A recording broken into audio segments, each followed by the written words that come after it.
Terkadang kita ingin semuanya berjalan cepat, ingin sukses tanpa perjuangan, ingin hasil tanpa proses.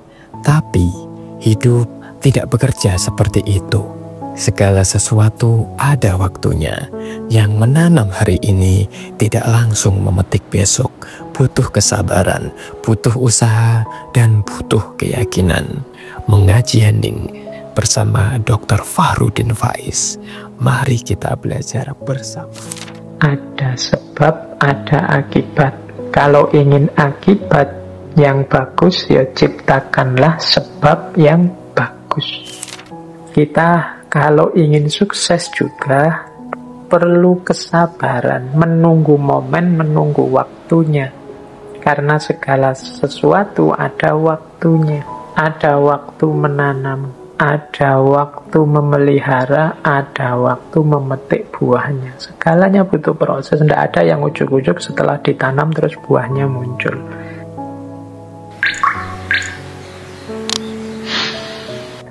Hukum sebab akibat. Kalau ini saya tidak perlu menjelaskan ya. Kalau dalam Islam ya ada famay ya'mal misqala dzarratin khairan yarah wa may ya'mal misqala dzarratin syarran yarah. Ada aksi, ada reaksi. Ada sebab, ada akibat. Maka menghadapi hukum yang semacam ini, marilah kita ciptakan dalam hidup ini sebab yang baik-baik saja. Sebab-sebab yang produktif, yang sukses, yang unggulan, sehingga kita mendapatkan akibat juga yang sukses, yang unggulan. Jadi karena ada sebab, ada akibat. Kalau ingin akibat yang bagus, ya ciptakanlah sebab yang bagus. Ini hukum alam juga. Tidak mungkin dari kemalasan lahir keberhasilan misalnya. Makanya jangan malas. Tidak mungkin dari kejahatan, keburukan lahir kebaikan. Tidak mungkin dari proses yang merusak lahir perbaikan. Nah ini cause and effect. Ini hukum alam yang ketiga. Ada sebab, ada akibat. Apapun yang kita panen hari ini, itu adalah benih yang kita tanam sebelumnya. Yang keempat, the law of polarity. Law of polarity ini, segala sesuatu dalam hidup ini ada pasangannya. Ada panas, ada dingin. Ada terang, ada gelap. Ada atas bawah, ada baik buruk. Ini pasangan. Pasangan ini sifatnya saling mengadakan. Saling mengadakan, ya kalau tidak ada buruk, yang baik juga tidak akan ada.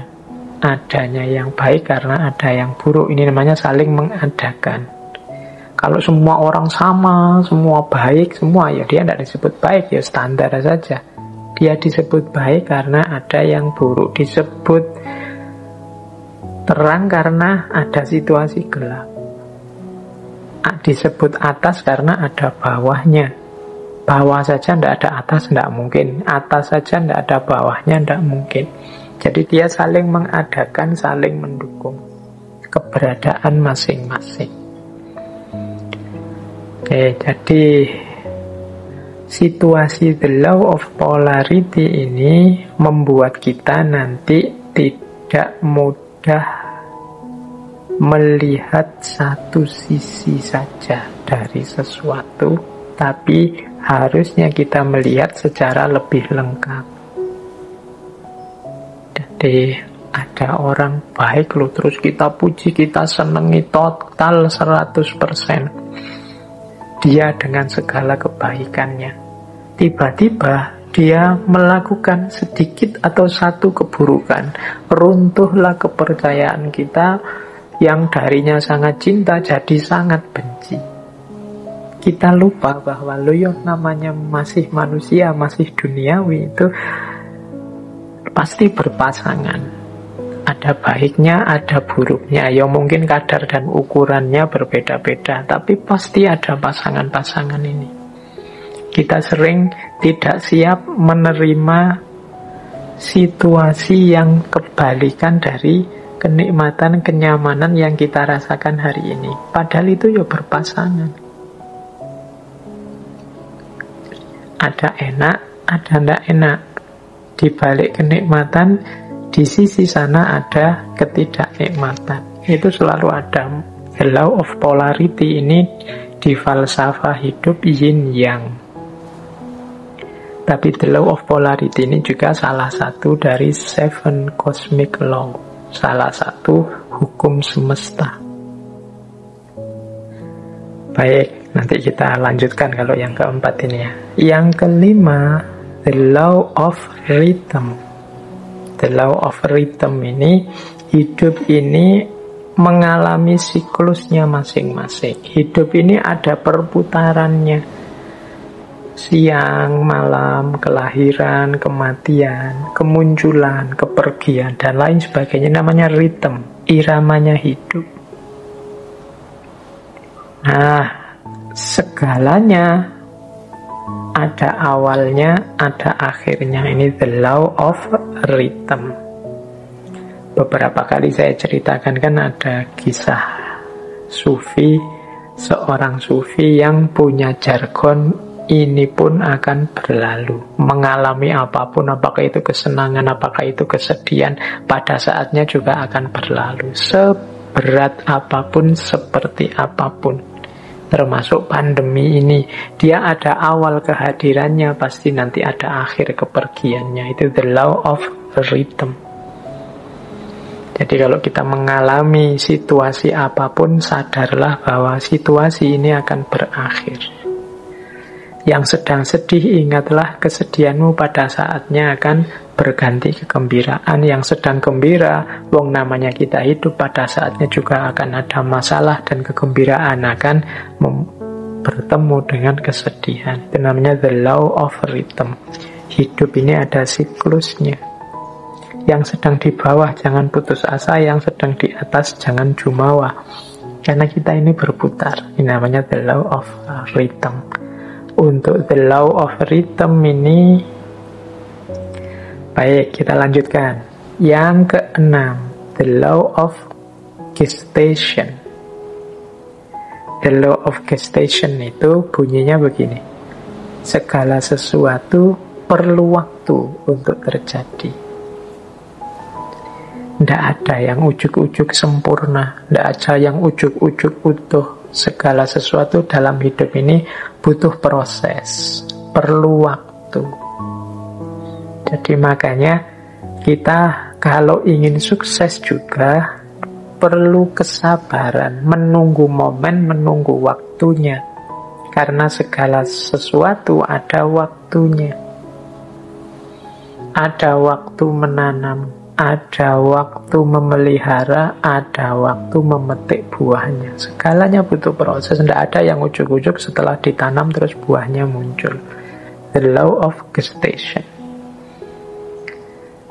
Dan yang ketujuh, yang terakhir dari 7 cosmic law adalah the law of transmutation.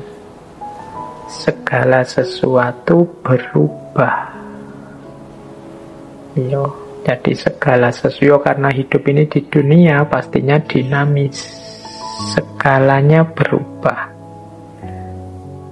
Ini banyak kalau kita belajar filsafatnya dulu, filsafat Yunani yang terkenal Heraklitus itu ya segalanya berubah, kecuali perubahan itu sendiri. Yang tidak berubah hanya perubahan. Nah, law of transmutation ini menyadarkan kita untuk menghadapi perubahan, merancang dan menyiapkan perubahan agar perubahan yang terjadi arahnya sesuai keinginan kita, membuat kita lebih baik, membuat kita lebih sukses, membuat kita lebih berhasil. Jangan biarkan perubahan liar tidak terkontrol. Nah, ini pengantar untuk tadi kalau ada yang ini natural law tadi katanya, law of attraction ini bagian dari natural law semesta. Di level adinnya unsur ada 7 natural law yang law of vibration teorinya, kemudian law of cause and effect atau law of transmutation ini kan bisa mengimplikasikan law of attraction. Baik, kita masuk sekarang ke law of attraction-nya sendiri. Basic principles, prinsip-prinsip dasarnya law of attraction itu di catatan saya secara umum ada 4. Yang pertama, apa yang engkau pikirkan, itulah yang engkau dapatkan. Yang kedua, pikiranmu menentukan bagaimana hidupmu. Yang ketiga, pikiran yang positif akan mendatangkan kehidupan yang positif. Dan yang keempat, pikiran yang negatif akan mendatangkan kehidupan yang juga negatif. Berarti law of attraction ini pertama-tama menyarankan kita untuk memperhatikan apa yang ada di pikiran kita. Isinya apa saja? Apakah isinya hal-hal yang positif ataukah isinya hal-hal yang negatif? Kalau isinya hal-hal yang positif, insya Allah hidup kita juga akan berwujud positif. Kalau isinya hal-hal yang negatif, ya wajahnya hidup kita adalah hidup yang negatif. Nah, ini masing-masing kita yang bisa ngerti. Coba ditengok deh. Atau mungkin manifestasi pikiran kita hari ini mungkin di status-status yang kita buat, obrolan-obrolan dengan teman-teman kita hari ini. Coba kita muhasabahi, kita refleksi, banyak positifnya atau banyak negatifnya. Makanya agama itu menyuruh kita serba husnudzon, jangan suudzon. Husnudzon itu berarti mengisi pikiran dengan yang positif-positif. Maka hidup kita warnanya juga sesuai isi pikiran kita. Karena husnudzon, ya hidupnya jadi husn baik. Kebalikannya, kalau suudzon, hidupnya juga akan termanifestasi jadi su. Pikirannya jelek, terus pikirannya negatif, terus curiga, terus ya sudah, hidupmu adalah hidup yang warnanya penuh kecurigaan. Hidup penuh kecurigaan itu kan hidup yang gelisah. Dari mana kegelisahan itu muncul? Engkau sendiri yang menciptakan dengan suudzonmu tadi, prasangka burukmu tadi. Coba tadi kamu prasangka baik, hidupmu jadi tenang. Dari mana ketenangan itu datang? Ya engkau ciptakan sendiri tadi, karena engkau suudzon. Ya bayangkan ya mudahnya, misalnya kalian mau naik kendaraan umum, naik bis atau kereta, itu kalau pikiranmu serba prasangka buruk, jangan-jangan nanti dicopet, jangan-jangan nanti di tengah jalan keretanya tabrakan mogok, jangan-jangan pikirannya jelek terus, maka kalian tidak akan bisa menikmati perjalanan. Sepanjang jalan mungkin kamu gelisah, ini jangan-jangan nabrak, jangan-jangan nanti ketemu orang jahat, jangan-jangan tidak tenang perjalananmu. Dari mana ketidaktenangan itu datang? Ya kamu awali dari pikiranmu sendiri tadi. Tapi coba engkau husnudzon, jadi pikiran yang bersih, tidak curiga, yakin dengan kenyamanan, keamananmu, ya perjalananmu nyaman. Tadi kalau di rumus teori vibrasi tadi, ya kenyamanan, keamananmu akan menarik sekelilingmu, frekuensinya juga jadi nyaman, jadi aman. Tapi kecurigaan, kegelisahanmu juga akan melahirkan kecurigaan, kegelisahan di sekelilingmu. Hidupnya jadi tidak nyaman. Nah, ini basic prinsipnya, mudahnya penjelasannya begitu. Jadi kalau kita isinya negatif-negatif saja, ya energi negatif yang kita tarik dalam hidup. Pandemi ini kan melahirkan jutaan gagasan negatif. Mungkin lebih dari itu, saya sebutnya jutaan, jangan-jangan puluhan juta atau ratusan juta seluruh dunia. Bayangkan energi negatif yang lahir dari jutaan pikiran yang negatif. Sakitnya sama. Tapi kalau kita hadapi dengan optimis atau dengan pesimis, itu kan kesannya, rasanya beda. Itu the law of attraction. Semakin negatif isi pikiran kita, ya semakin keruh hidup kita. Asalnya ya kita sendiri yang mengundang kekeruhan itu.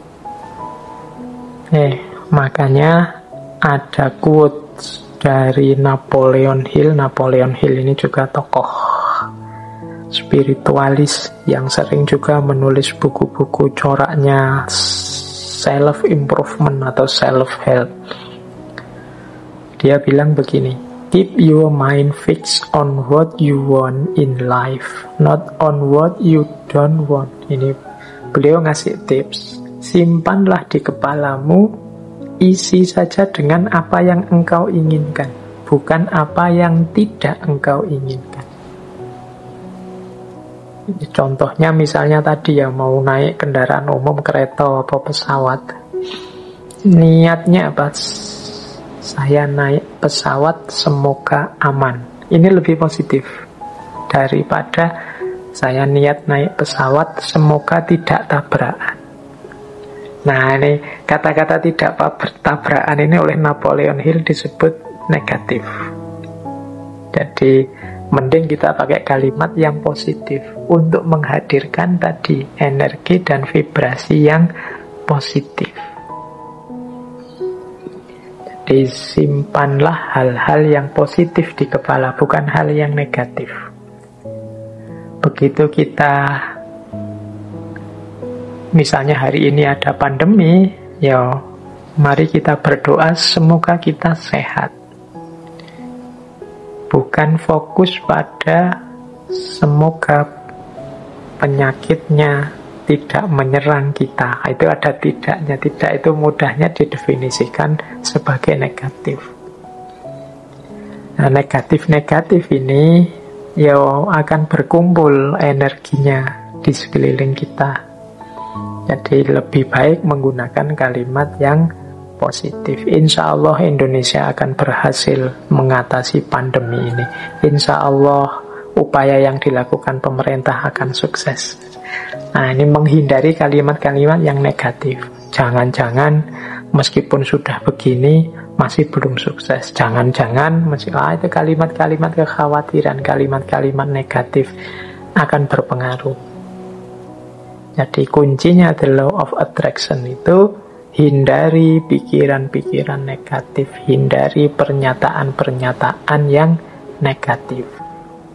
Karena itu akan menjadi kunci hadirnya energi-energi yang negatif di sekeliling kita. Itu ada quote juga yang saya bawa dari Henry Ford.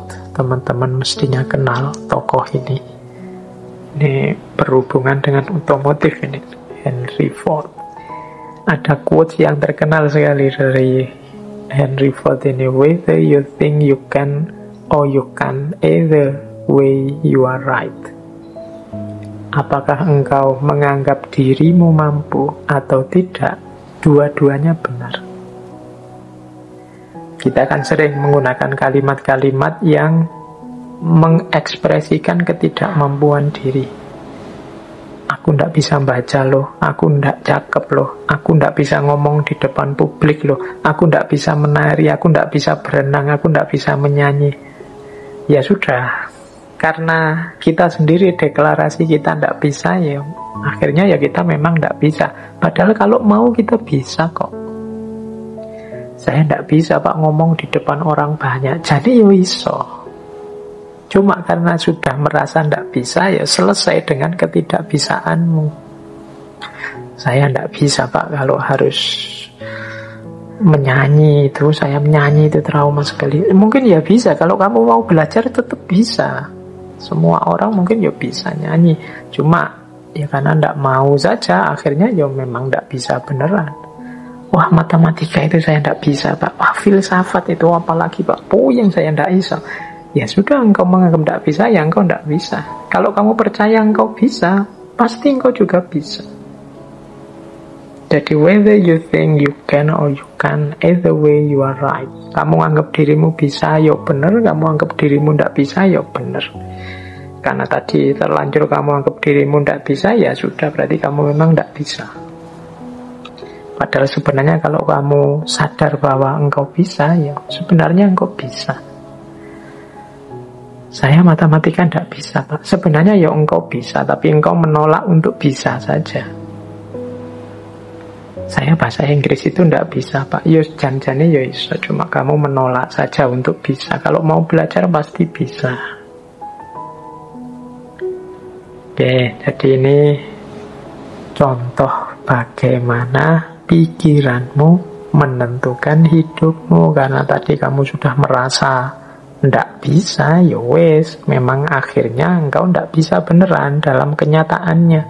Karena engkau merasa ndak mampu filsafat, ndak mampu matematika, ya sudah, berarti titik di situ memang kalian ndak bisa dan ndak mampu. Padahal kalau kalian mau, ya tetap mampu. Ini Henry Ford. Makanya menurut saya gunakan kalimat-kalimat yang lebih positif. Apalagi teman-teman ini yang guru ya, yang punya murid, punya anak didik, entah di level apapun, apalagi yang masih dalam upaya pembentukan SD, SMP, TK, PAUD. Ini kan hindari kalimat-kalimat yang negatif. Masukkan dalam isi kepala anak-anak kita itu hal-hal yang positif, yang membentuk dirinya secara positif, yang penuh harapan, yang penuh keyakinan akan masa depannya, yang menumbuhkan potensi-potensi tersembunyinya. Yakinkan bahwa mereka bisa apapun yang mereka inginkan kalau mereka mau. Jadi itu prinsip the law of attraction. Nah, asumsi-asumsinya apa sih the law of attraction itu? Jadi yang pertama, energi mengalir kemana perhatian seseorang tertuju. Mengapa sih meyakini the law of attraction? Apa yang kita yakini itulah yang terwujud. Karena ketika kita meyakini sesuatu, fokus pada sesuatu, energi kita mengalir ke situ semua. Pokoknya saya harus berhasil di sini, saya harus sukses ini, saya harus mampu melakukan ini. Nah, itu energi kita mengalir ke situ semua. Ya wis, mudahnya sering saya ilustrasikan kan kalau orang jatuh cinta, itu energinya fokus semua pada yang dicintainya, sehingga kadang-kadang dia bisa melakukan apapun yang untuk dirinya sendiri saja mungkin tidak dilakukan, tapi untuk yang dia cintai, dia mampu melakukannya. Kenapa? Energinya mengalir ke situ semua, karena pikiran perhatiannya ke situ semua. Jadi asumsi pertamanya itu, ketika kita fokus pada sesuatu, maka semua potensi diri kita ke situ semua. Itu yang pertama, asumsinya itu. Yang kedua, alam semesta ini, ya di situ kalimatnya penuh dengan kelimpahan untuk manusia. Maksudnya apa? Alam semesta ini, segala fasilitas kelebihan yang ada di dalamnya oleh Allah itu diciptakan untuk manusia, dalam tanda petik untuk melayani manusia. Kita ini kan makhluk yang dihadirkan ke bumi setelah bumi siap untuk kita huni, karena memang bumi disiapkan untuk manusia.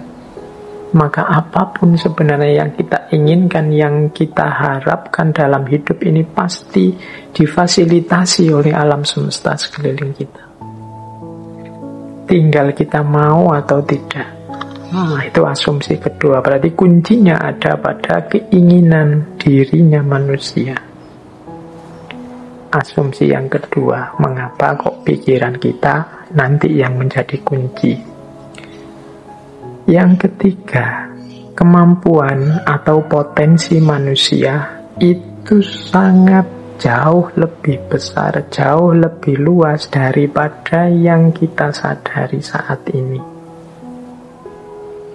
Jadi, kayak kita merasa, Pak, filsafat itu mentok, saya Pak tidak paham. Tidak, kamu kurang serius menggali potensimu saja. Kalau kamu mau bisa-bisa. Pak, bahasa Inggris itu Pak, wah puyeng saya Pak. Matematika itu Pak, enggak. Kamu bisa sebenarnya, cuma kamu kesusu berhenti saja. Kemampuan atau potensimu tidak terbatas itu.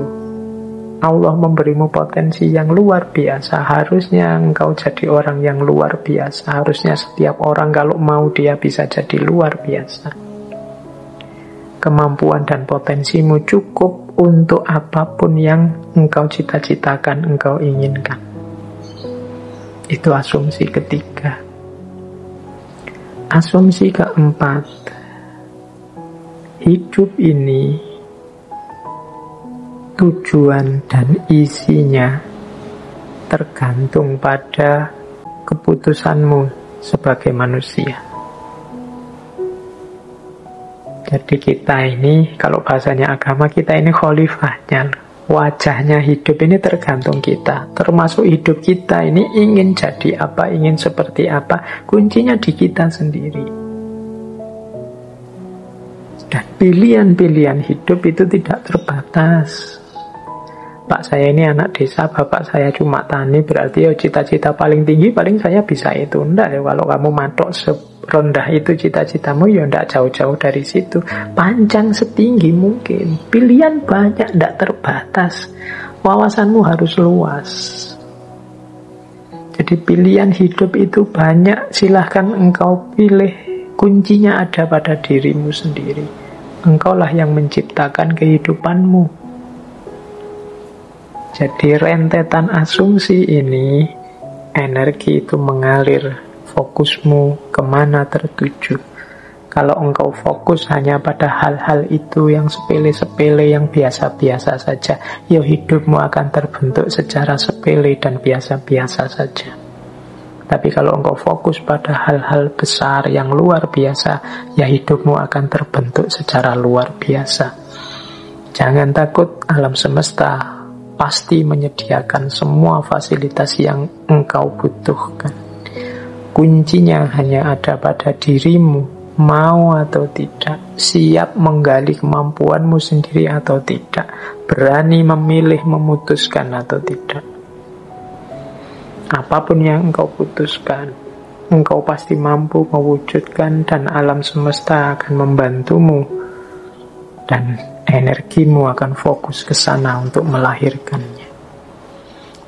Ini asumsinya dari The Law of Attraction.